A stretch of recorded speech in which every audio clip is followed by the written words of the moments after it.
he got involved in it. Yeah. So he bought one. Oh, it is. I remember it. Like when I was born, my no, it doesn't. Right, you're live, yeah. Well, I'm here. You made it through, that's good. I didn't get my beard done this morning, so I'm trying, you know. So now it just says waiting. It was buffering for a second, but it should be playing. It might be buffering still. But He's gonna ride two and. Which way is the M, like the L, that's what. But I don't know. Because then I would be the right, yeah. So it was like, I just pulled it in. Yeah, and so the Orfordville course is up to twice. Yeah.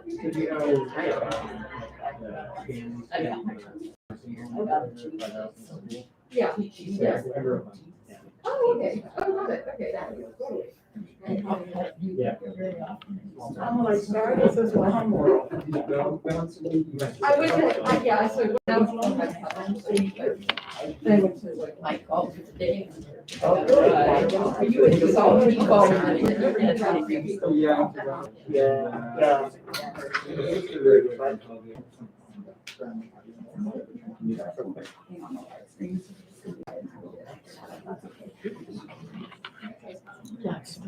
Is it still going?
Yeah, no, thank you so much. It's good to hear that I'm, because I've been really months like that to me seems so long. Yeah, but then I have read that sometimes it's 6 months to a year. I was gonna say, no, that's not. Okay, so that's good to know. Keep on, okay. With these next couple, Thank but you. after about 6, I would say a half rose is gonna be 11. Okay, thank you. Thanks for being here. Oh, yeah. Nice to see you. I was, you made that little joke before, it's like, I'm interested.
Hello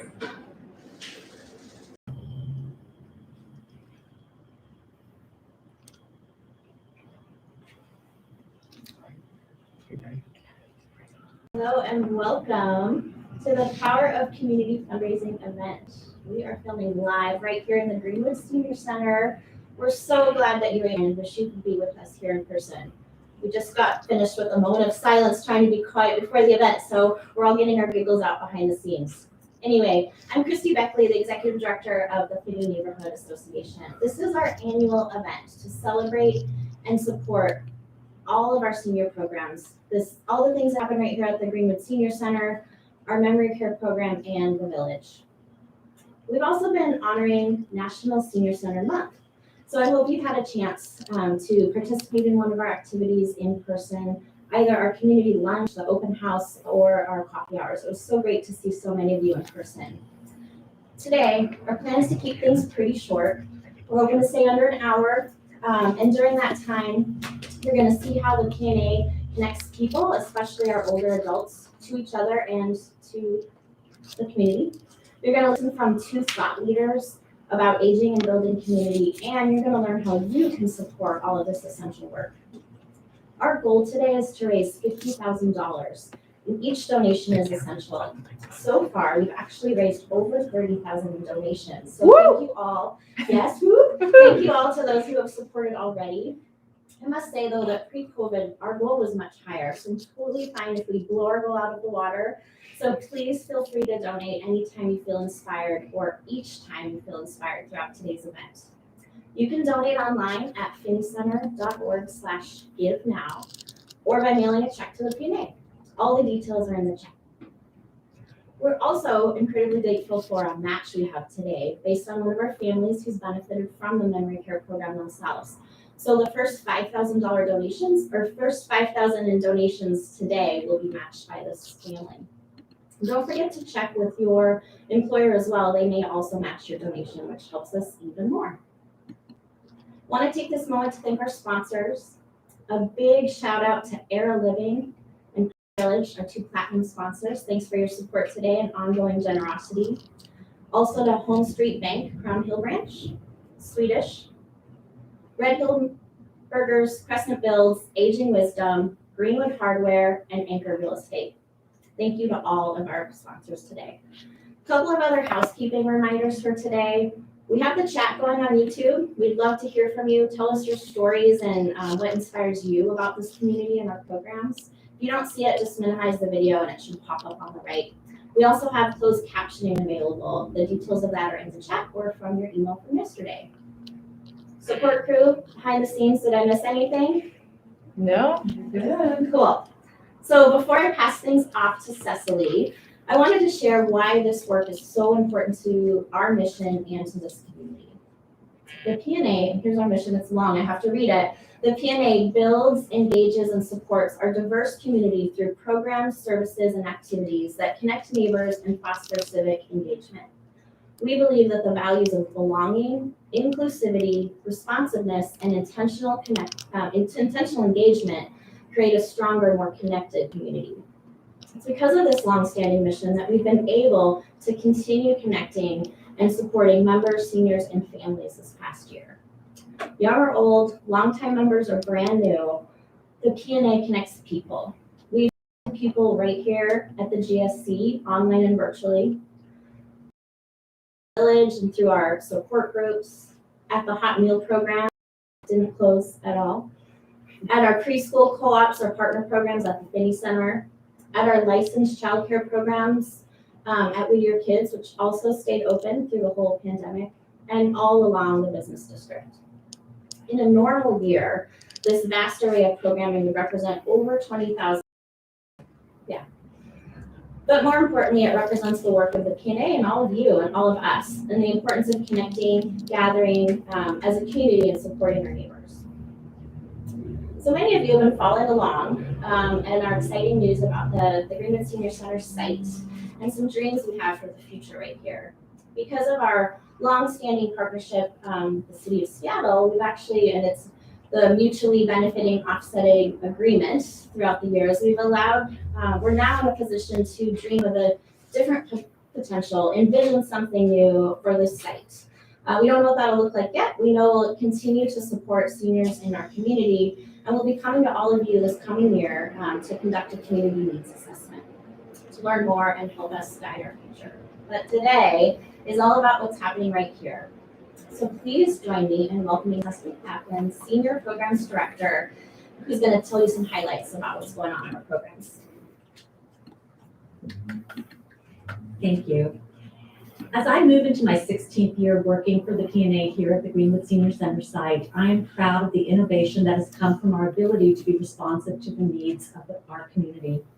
The GSC has been in the community for over 45 years and a program of the P&A for the last 15 years. We continue to bring older adults together for opportunities to engage through personal enrichment classes, fitness and wellness programs, arts programming, delicious and nutritious lunches. We are there for our community during good times and challenging times with our robust social service department. We continue to engage with our community and build partnerships, meaningful partnerships in programming, like with Humanities Washington, Seniors Making Art, the Chicken Soup Brigade, and Blue Dove Memory Brain and Wellness Center. P&A senior program staff have always strived to be forward-thinking, relevant, and fun. Our P&A Village, which started 10 years ago, supports people staying in their home. In the last couple of years, the village has created neighborhood pods, smaller groups of village members that have been a tremendous success during COVID, keeping people linked in meaningful ways.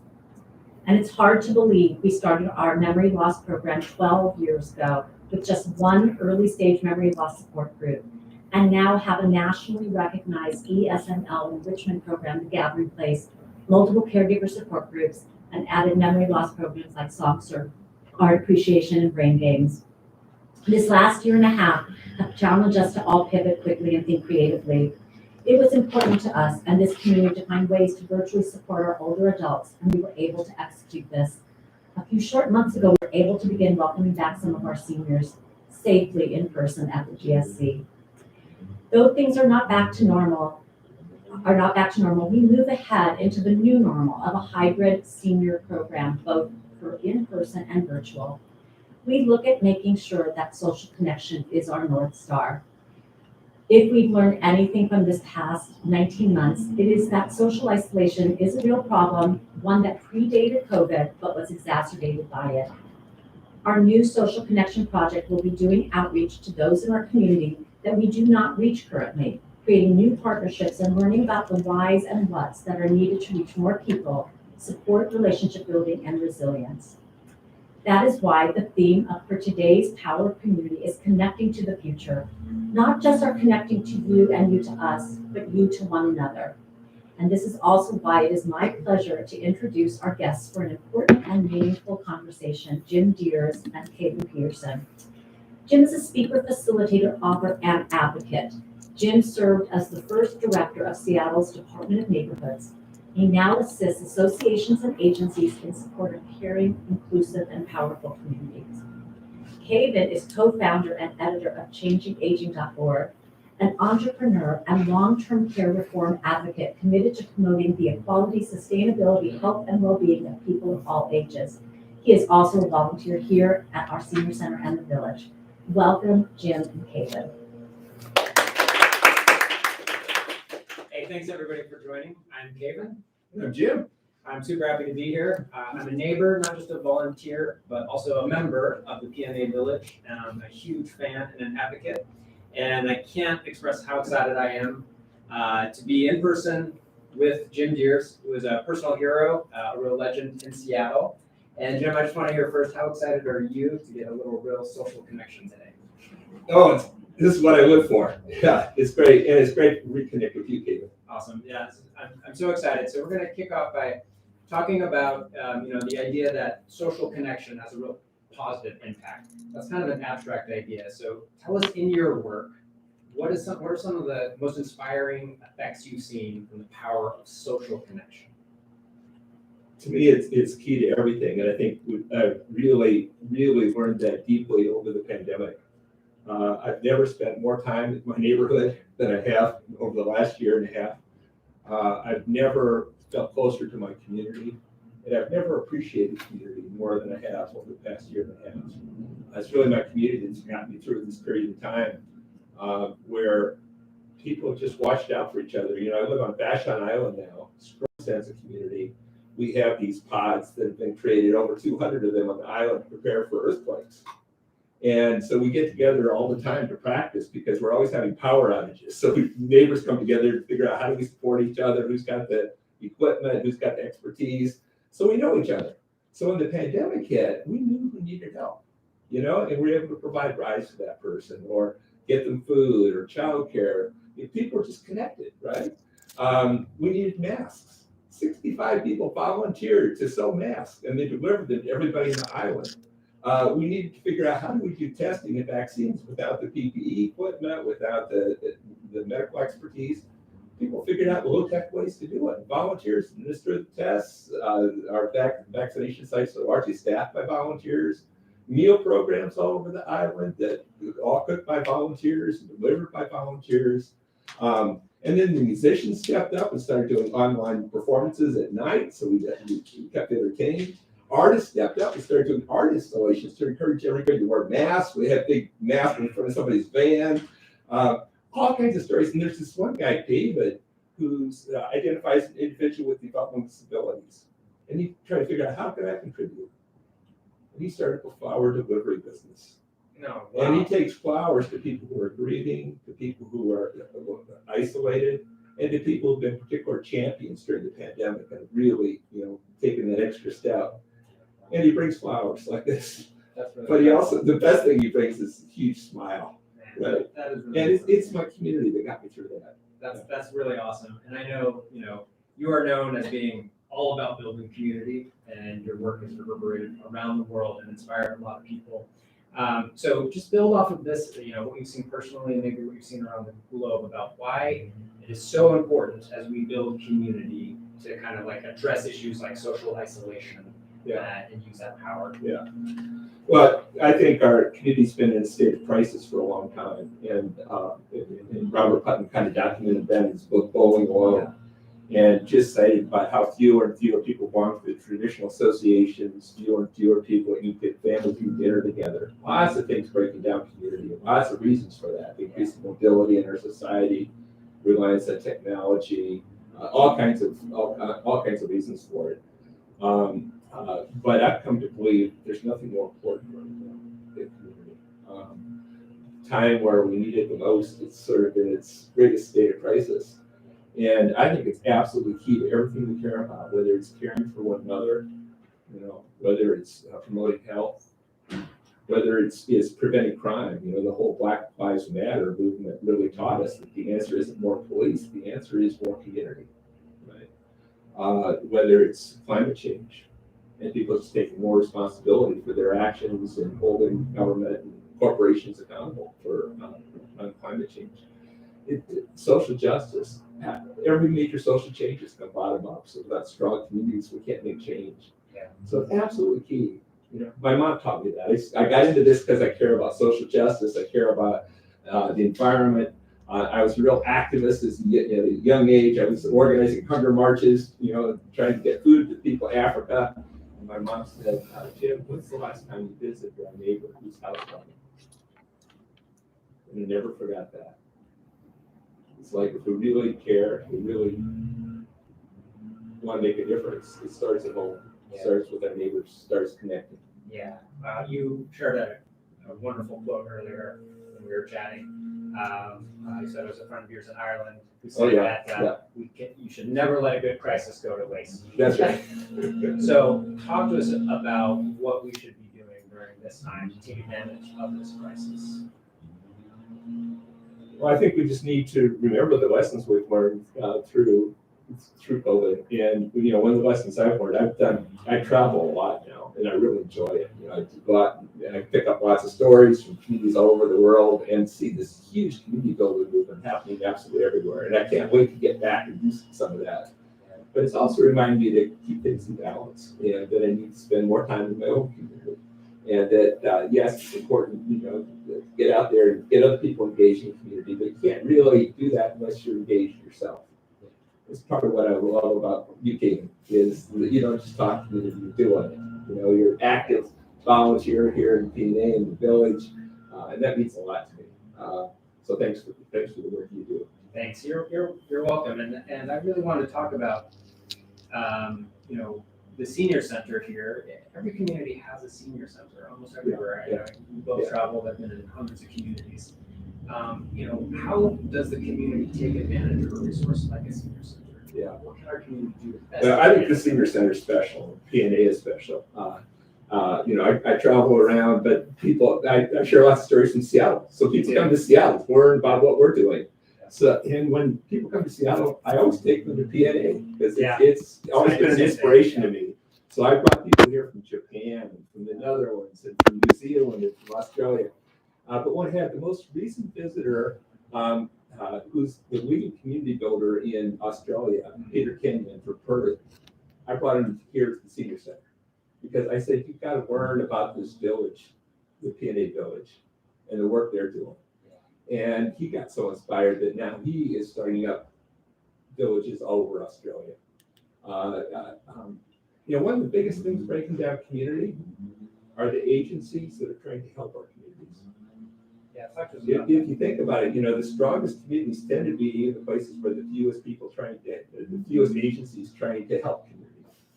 And one of the biggest things breaking down communities, we have more and more and more professionals doing for community what community used to do better for themselves. And the other real problem with agencies, whether it's government, nonprofits, is that they're siloed. And they kind of divide the old people from the young people, from the people with disabilities, from immigrants and refugees, and you can't build community in boxes. Yeah. It's backwards. It's sort of like who's serving whom. When our communities have to organize themselves the way the professionals are organized, rather than the professionals are organized by the way our neighborhoods. And what I love about PNA is they figured out how to do both. Because we do need services, we need professionals. And you can get there's great services at PNA and great professionals, but PNA is also about community. And recognizing there's some things professionals do best, some things communities do best. And when it comes to dealing with isolation and building community, only communities can do that. Yeah. You don't want to start up another club for lonely people. The key is, how do you connect people around their gifts, around what their passions at the very local level? Yeah. Right? And that's what PNA is making possible through the Village program. So that's something that I love. And that's kind of a young advocate coming up. I loved when I first saw you speak and read your book, that we shared that core value.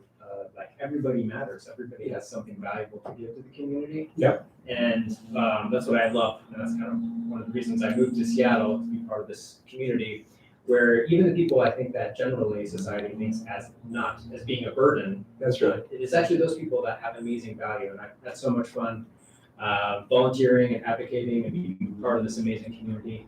And just preparing for this, talking to everyone involved about, the words that they use to describe what it means to be part of this community is, it saved their life.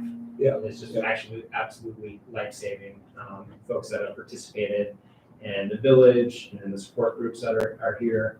And I wanted to just give a shout out to, we have a little bit of an audience here, and one of your friends, Gloria, came all the way to see you in person. And I overheard her talking about how, with her and her husband Wally, who lived with dementia in the community, she used those words. So it was life-saving to have the senior center here, to have these programs here be available. And I hear that all over the place when I'm talking to folks. Yeah, Gloria's been part of my community for a long time, so it's just great to reconnect with her and to find out what this place means to her. And she has given so much to the community, and it's great to see the community also giving back to her. And about that mutual relationship. You're right about those. There's so many people we have labeled by their needs. And it's often done by the professionals because professionals need needs, right? Yeah. And we talk about people as disabled or old or lonely, but everybody also has incredible gifts and passions, and we need everybody's gifts. Yeah. So this is all about how do we meet each other's needs with each other's gifts. That's what community is. Yeah. Right. This is what one other person that jumped out at me, Shirley Parkey, who I hope is watching. She had said that when she was experiencing some of these issues, her feeling was of such complete isolation and loneliness, and it was through this community that she realized she wasn't alone. And I want to segue to kind of talking about the concept of belonging. In my work in long-term care advocacy, we talk a lot about the importance of feeling strength, feeling purpose, and feeling like you belong. Yeah. And without that element, Yeah. you cannot thrive. Yeah. And so I want to just kind of, we know that you had mentioned creating inclusive communities is critical to this, Yeah. expanding our connections. And so just talk, what else can we do as a community to create that sense of belonging? I think a lot of it is just being to meet other people, particularly people who are different than yourself, and have conversations and find out what they care about and come together around common interests. I have so many stories from my travels, but one was in Australia. I was doing some work in Nova Scotia, and I had to fly from Nova Scotia to Australia. And I tell you, it took like a day and a half, and it was 5 different flights. And I flew from Sydney to Albury, New South Wales, and then a city council person picked me up and drove me to her town, Corowa, a small rural town in New South Wales. I was exhausted, but she said, "Jim, you were here a couple of years ago. You got us all inspired, and now we built this community garden, and I want you to come see it." So I said, okay. So I get to this garden, and it was spectacular. They had like a frog pond. They had a water catchment system. They had a fantastic gazebo. They had this plaza with all the mosaics. Absolutely stunning. But what was really cool, and there were like 75 people there in the gazebo celebrating this. What was really cool was the tour was led by these older men. And they said, we could care less about gardens. But the city council person contacted us and said, "Joe, you're retired. You used to be a plumber. We really need you to build this water catchment system. And Jack, you were a welder. We need you to help build this gazebo. And Dick, you were a woodworker. We need you to help build the raised beds." And these men said it had saved their lives, that they had retired and had no sense of belonging, no sense of connection, no sense of purpose. They were just drinking and sort of lost. And this project helped them rediscover community, helped them rediscover their gifts. And one guy told me that his best friend now was somebody, they've been best friends in 2nd grade, hadn't seen him since, and now they're just together all the time. Talked about a young man who'd come out, they recognized him as somebody who'd gotten into drugs, he'd just come out of prison. And he said, "Can I help you?" And he got involved in the project and became an active volunteer. That's community. It's recognizing we need everybody. We absolutely need everybody. So I think it's about how do we really get back into relationship with people? How do we discover everybody's gifts? Not treat people volunteer to client, but rather neighbor to neighbor. Yeah. And do it at the very local level. Yeah. Get to know neighbors you don't know. One of my favorite experiences during the pandemic was kind of going from a period of life where I was traveling constantly to being in my neighborhood. Yeah. And that allowed me to become involved. And initially volunteering was one of those outlets through the village to meet that need and help deliver meals and help do shopping for folks. And I hope one of the folks that I became good friends with, Pauline Moore, if you're watching, she texted me as soon as she saw that I did this. She was somebody who initially really needed help getting the groceries. Yeah. And so I started getting her groceries. And very quickly it went to us being friends. And and instead of her going to the website to request it, she would just call me up and we chat. And when I run to Costco, I check with her, "You need anything?" And I always try to tell PNA how many hours I did, because these are really important details for the advocacy. But it was fun to transition into that just relationship with somebody I got to know, care about, and so many other people that were impacted. Yeah, I think the pandemic really helped us rediscover what's important in our lives, and that we spent way too much time chasing material things and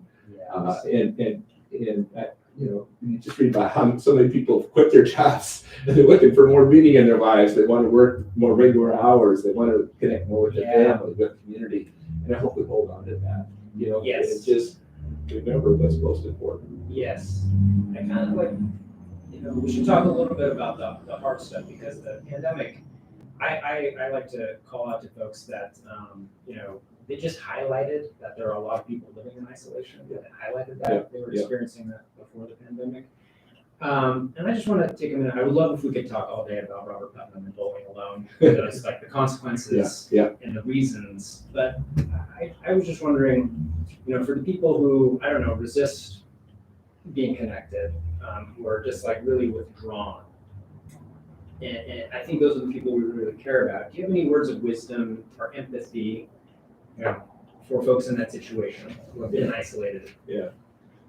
I don't know if I have much to add to what I said. I think the key is to think of them as people with needs and focus on their isolation, but rather to focus on what are their interests, what are their gifts, what have they done in the past, what are they proud of, and use that as a way to connect.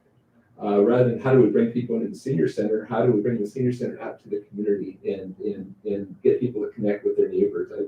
I was in Newcastle in Australia, and they wanted to show me this beautiful park that neighbors had built on a vacant lot across somebody's house. And it started with neighbors who just said, this is just grass. We'd like to plant some native plants and make it cool. And eventually this guy came out of his house, none of them had met before, and started helping. And it turned out he was a Vietnam War vet who had huge issues with traumatic syndrome. And but he got excited about this project. And now he is the volunteer leader on this project. And he led the tour, and just everybody looked up to this guy, But it's just not giving up on anybody, recognizing we need everybody, treating people with respect, right?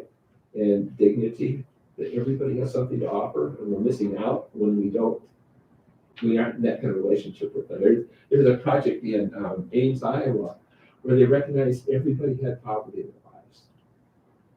Everybody. That's a profound statement. And for some people, poverty is the lack of money. And for other people, poverty is the lack of meaning in relationships. And they found that oftentimes the people with the most money had the least meaning and the fewest relationships.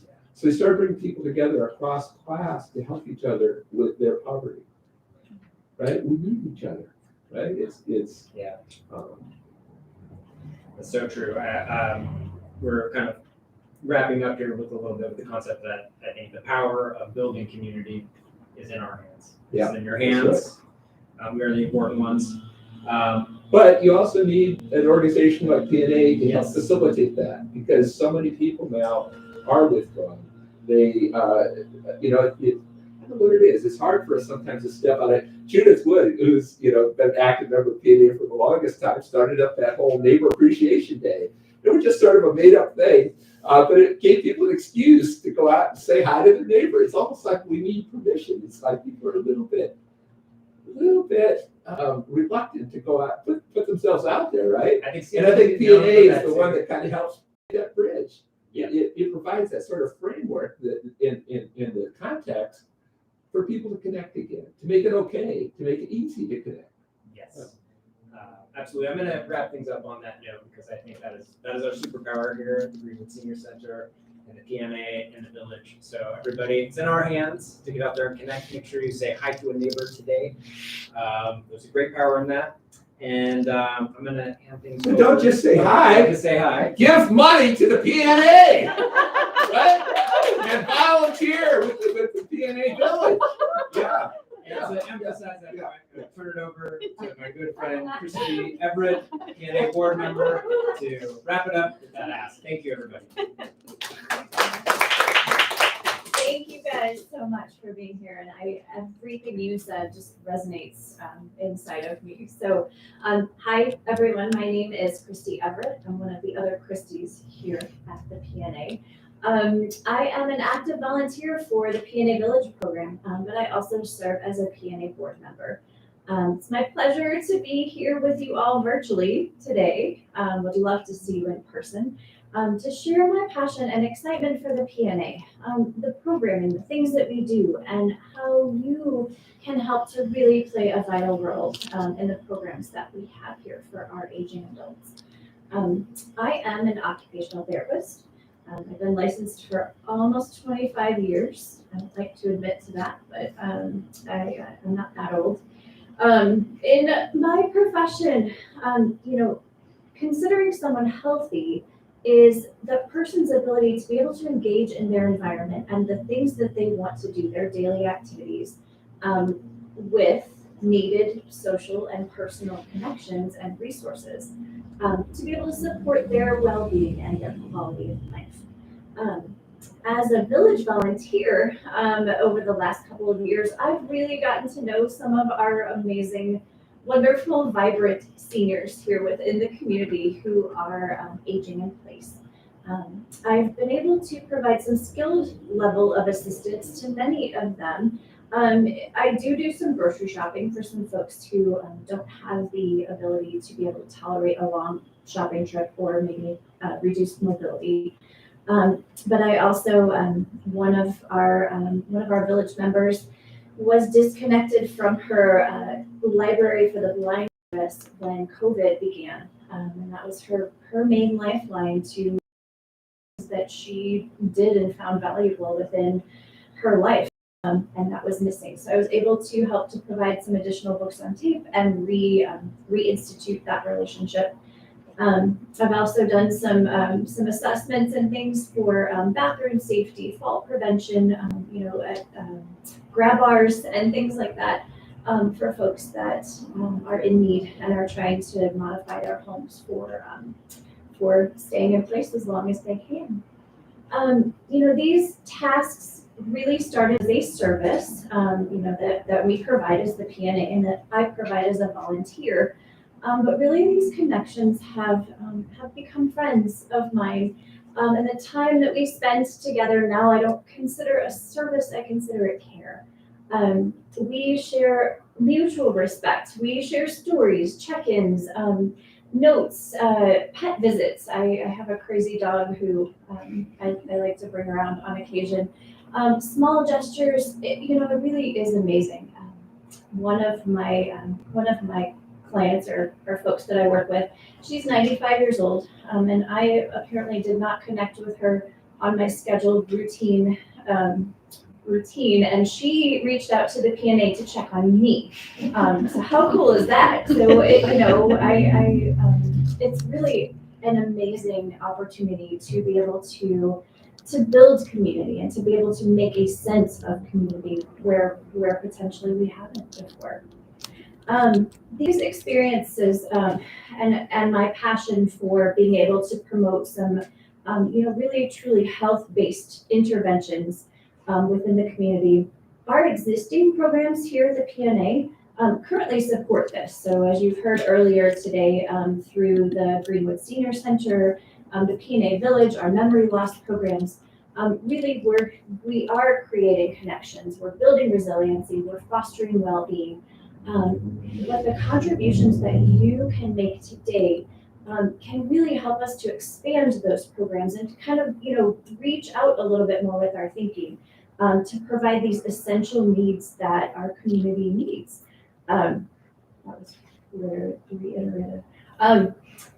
What I would love to see is more health promotion. We have a lot of seniors who need advocates. Their healthcare literacy is poor. We need folks to help with advanced healthcare planning, community capacity. We have the resources within our community to be able to reach out and help to others to do this. Health disparities. We need strategies for folks who want to stay in their homes to be able to age in place. Infrastructure, transportation. There's all sorts of things that I think we can assist, and we're in a really awesome position to be able to do so within our own community. And then there's health education, so just lifestyle modifications and wellness programs, community resources, things of that sort. So there are a lot of things that we can do with your support. A gift to our programs today has the potential to create some really truly impactful community-based support for our neighbors and for the folks who have become our friends, right?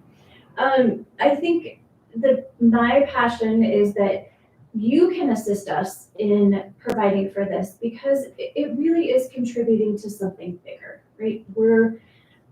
I think with COVID and all of the things that have come in the last 18 months or so, if it's taught us anything in the last year and a half, we're all responsible for the health and safety of those around us. And we can't do it by ourselves. It's just not possible. So your contributions today to the PNA can really help us to generate and support the programs that we have already and to expand on those things to empower our community to be able to really, to make a difference. So again, the ask for today is to help us raise $50,000. Sounds like a lot of money. Do please take a moment now to give a gift that's meaningful to you or to your family if you've had experiences with the PNA or if anything that any of our folks have said that kind of resonates with you at all. And given our match, which was mentioned earlier, the first $5,000 donated here today will be doubled, which is fantastic. You can give online at the link that you see on your screen. There's a QR code on the screen as well, so you can scan that. Or if you just want to write an old-fashioned check and send it to the PNA, we'll take that too. So, thank you again for your time, attention, support today from the bottom of my heart. And on behalf of all of the wonderful and amazing staff at the PNA, we thank you for making a difference. So. Thank you, Christy. Other Christy's on one screen. Other Christy, thank you so much. Thank you for sharing your story with us and helping inspire all of the giving today. We appreciate your leadership and support. Kavan and Jim, thank you as well for being leaders and partners in this work with us in the community. Thank you to David Inman behind the camera, making this show happen today. A big shout out to our sponsors again, Air Living, Piper's Village, all of our sponsors. We really appreciate your support today. And thanks to all of you. I hope you all felt the power of community. I know I did. We've been watching the donations fly in and are really excited to tally up the total and share it with you all later. So with that ends our program for today. We'll see you next time.